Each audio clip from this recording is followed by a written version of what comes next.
Hello folks, J. Scott Phillips here. Welcome to my channel. And it's October. So today we are bound for the afterlife with a look at Rudyard Kipling's poem Tomlinson, first published in the January 23rd, 1892 issue of the National Observer in the UK. And October is a month full of booktube events.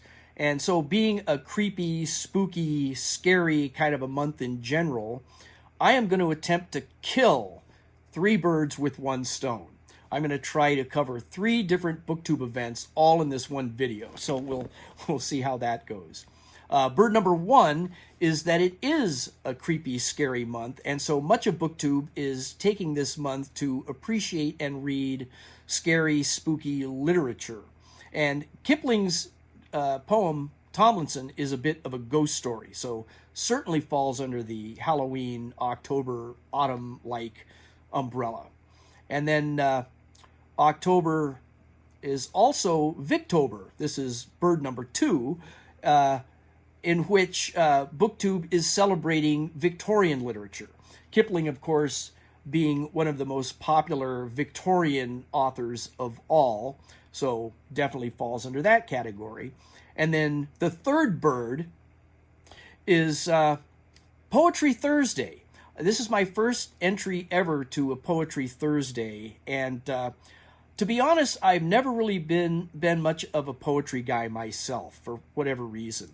I've found that first of all, I've never taken a poetry class, so I don't really understand or know much about the theory of poetry, the meter and the rhyme schemes and that all that structure. I don't know, other than that when I often read that kind of poetry, that I find it as a bit of a hurdle to get over the structure of it, to absorb what's actually trying to be told to me, or whatever the message or story behind the poem actually is.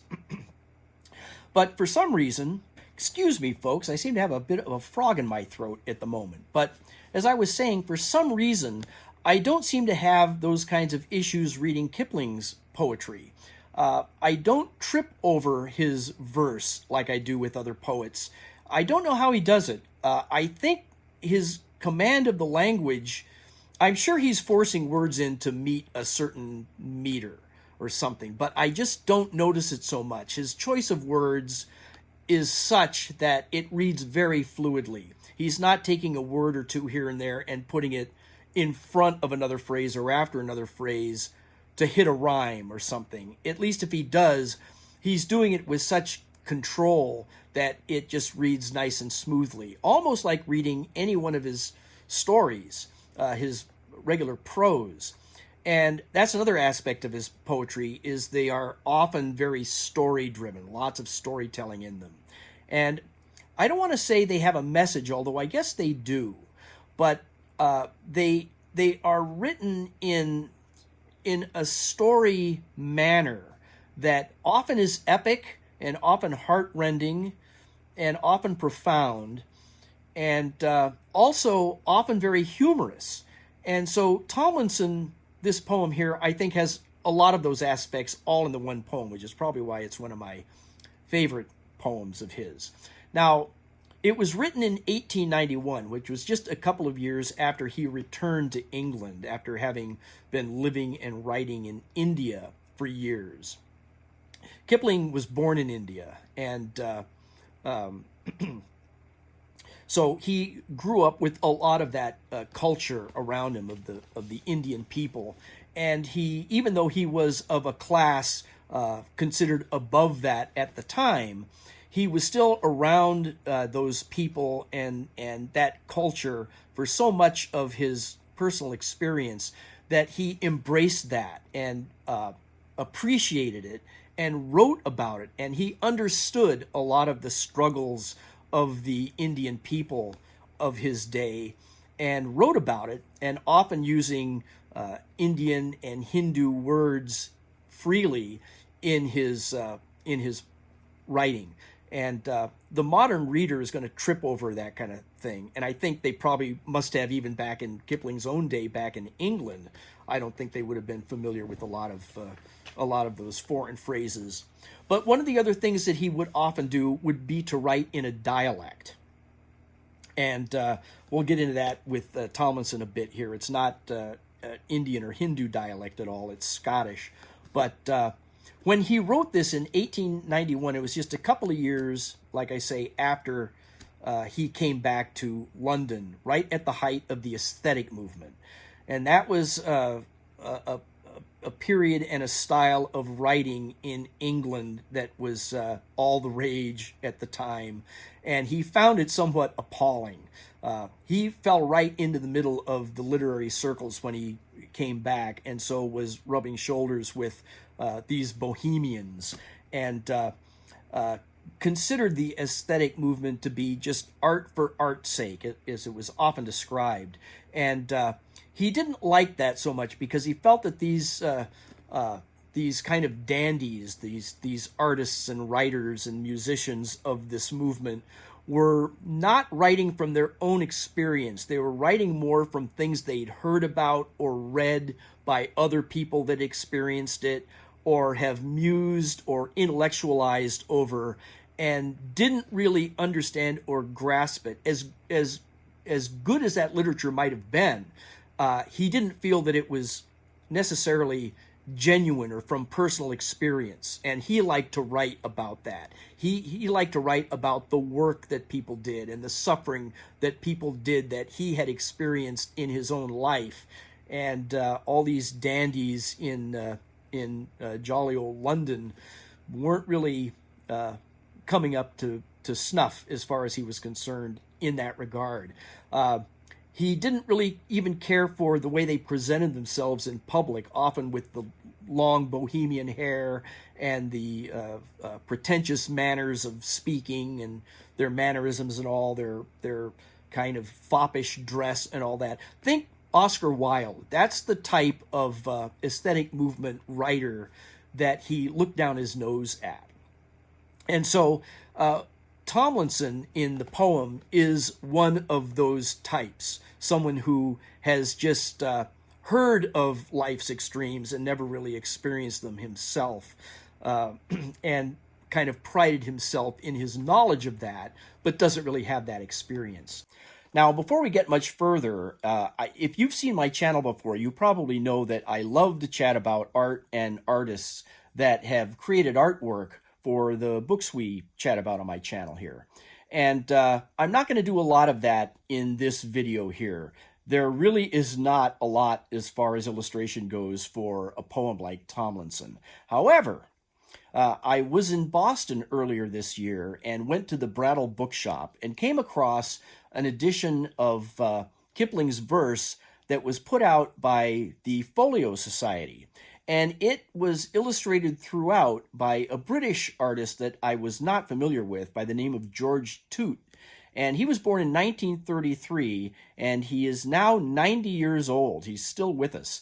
Now, I don't know that he's still working. He may be. That would be great if he is. But I was not familiar with him until I came across this book of Kipling's verse here. However, looking a little bit into some of his other work, he does an awful lot of wood engraving. He's a printmaker, and the types of illustrations that we'll look at, two examples of his as we get to that portion of the poem that these drawings refer to. But he has done a lot of work for other Folio Society editions, so if you have any of those or collect them, you may already have some George Tute artwork. So check your shelves and see if you do. Now, just to set the stage a little bit for the poem, it starts off in Berkeley Square, which is a fashionable area in London's West End, and not really known for its aesthetic movement population, really, but Tomlinson in the story must have come from money in order to afford to live there. Like I say, it was a very aristocratic neighborhood all around this garden square in London. And so that's where the story starts from. Now, as I say, it has a bit of a Scottish air in some parts, and I'll point those phrases out when we get to them so that you can kind of understand the context of some of these odd phrases. But while I'm reading it, rather than hearing my voice, I would like you to imagine that it's being spoken by Sean Connery, perhaps in his rich Scottish accent, or perhaps in the more humorous areas of the poem, maybe by Craig Ferguson, or if you prefer, James Doohan. So with all that having been said, let's settle down and read Tomlinson. Let me just clear my throat here for a second again, and we'll get into it. Tomlinson by Rudyard Kipling. Now Tomlinson gave up the ghost in his house in Berkeley Square, and a spirit came to his bedside and gripped him by the hair. A spirit gripped him by the hair and carried him far away, till he heard as the roar of a rain-fed ford the roar of the Milky Way. Till he heard the roar of the Milky Way die down and drone and cease, and they came to the gate within the wall where Peter holds the keys. Stand up now, Tomlinson, and answer loud and high, the good that ye did for the sake of men, or ever ye came to die. The good that ye did for the sake of men in little earth so lone, and the naked soul of Tomlinson grew white as a rain-washed bone. Oh, I have a friend on earth, he said, that was my priest and guide, and well would he answer all for me, if he were by my side. For that ye strove in neighbor love, it shall be written fair, but now ye wait at heaven's gate, and not in Berkeley Square. Though we called your friend from his bed this night, he could not speak for you, for the race is run by 1 and 1, and never by 2 and 2. Then Tomlinson looked up and down, and little gain was there, for the naked stars grinned overhead, and he saw that his soul was bare. The wind that blows between the worlds, it cut him like a knife, and Tomlinson took up his tale and spoke of his good in life. This I have read in a book, he said, and that was told to me. And this I have thought that another man thought of a prince in Muscovy. Now, the prince in Muscovy is a reference to Leo Tolstoy. The good souls flocked like homing doves and bade him clear the path, and Peter twirled the jangling keys in weariness and wrath. Ye have read, ye have heard, ye have thought, he said, and the tale is yet to run. By the worth of the body that once ye had, give answer, what have ye done? Then Tomlinson looked back and forth, and little good it bore, for the darkness stayed at his shoulder blade, at heaven's gate before. Oh, this I have felt, and this I have guessed, and this I have heard men say. And this they wrote that another man wrote of a Carl in Norroway. Now, that Carl in Norroway is an allusion to Henrik Ibsen, a Norwegian playwright. Not Henry Gibson from Laugh-In, but Henrik Ibsen, who was very popular during the aesthetic movement. And a Carl is a Scottish word for man. So a man in Norroway, Norway being an ancient way or a poetic way of saying Norway. Ye have read, ye have felt, ye have guessed, good lack, ye have hampered heaven's gate. There's little room between the stars in idleness to prate. Oh, none may reach by hired speech of neighbor, priest, and kin, through borrowed deed to God's good meed that lies so far within. Get hence to the Lord of Wrong, for doom has yet to run, and the fate that ye share with Berkeley Square uphold you, Tomlinson. The spirit gripped him by the hair, and son by son they fell, till they came to the belt of naughty stars that rim the mouth of hell. The first are red with pride and wrath, the next are white with pain, but the third are black with clinkered sin that cannot burn again. They may hold their path, they may leave their path, with never a soul to mark. They may burn or freeze, but they must not cease in the scorn of the outer dark. The wind that blows between the worlds, it nipped him to the bone, and he yearned to the flare of Hellgate there, as the light of his own hearthstone. The devil, he sat behind the bars, where the desperate legions drew, but he caught the hasting Tomlinson and would not let him through. What ye the price of good pit coal that I must pay, said he, that ye rank yourself so fit for hell and ask no leave of me? I am all or sib to Adam's breed that ye should give me scorn. Now, all or sib is a Scottish term that means closely related to something. And so when Satan is saying he is all or sib to Adam's breed, it means he's too closely related to mankind. So, I am all or sib to Adam's breed that ye should give me scorn, for I strove with God for your first father the day that he was born. Sit down upon the slag, and answer loud and high the harm that ye did to the sons of men, or ever ye came to die. And Tomlinson looked up, and saw against the night the belly of a tortured star, blood red in hellmouth light. And Tomlinson looked down, and saw beneath his feet the frontlet of a tortured star, milk white in hellmouth heat. Oh, I had a love on earth, said he, that kissed me to my fall. And if ye would call my love to me, I know she would answer all. All that ye did in love forbid, it shall be written fair. But now ye wait at Hellmouth gate, and not in Berkeley Square. Though we whistled your love from her bed tonight, I trow she would not run, for the sin that ye do by 2 and 2 ye must pay for 1 by 1. The wind that blows between the worlds, it cut him like a knife, and Tomlinson took up the tale and spoke of his sin in life. Once I have laughed at the power of love, and twice at the grip of the grave, and thrice I have patted my God on the head, that men might call me brave. The devil he blew on a branded soul, and set it aside to cool. Do you think I would waste my good pit coal on the hide of a brain-sick fool? I see no worth in the hobnailed mirth, or the jolt-head jest ye did, that I should waken my gentlemen that are sleeping 3 on a grid. Then Tomlinson looked back and forth, and there was little grace, for Hellgate filled the houseless soul with the fear of naked space. Nay, this I ha' heard, quoth Tomlinson, and this was noised abroad, and this I ha' got from a Belgian book on the word of a dead French lord.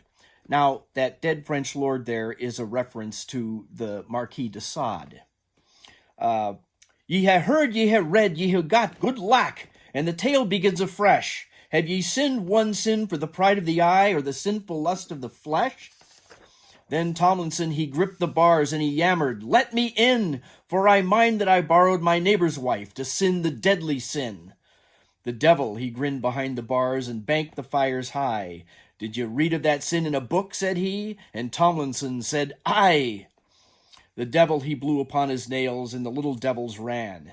And he said, Go husk this whimpering thief that comes in the guise of a man. Winnow him out 'twixt star, and sieve his proper worth. There's sore decline in Adam's line, if this be spawn of earth. Empusa's crew so naked knew they may not face the fire. Now, Empusa was a female demon in Greek mythology, and her crew were apprentice devils, little kind of junior devils. So, Empusa's crew so naked knew they may not face the fire, but weep that they been too small to sin to the height of their desire. Over the coal they cheated the soul, and racked it all abroad, as children rifle the caddis case of a raven's foolish hoard.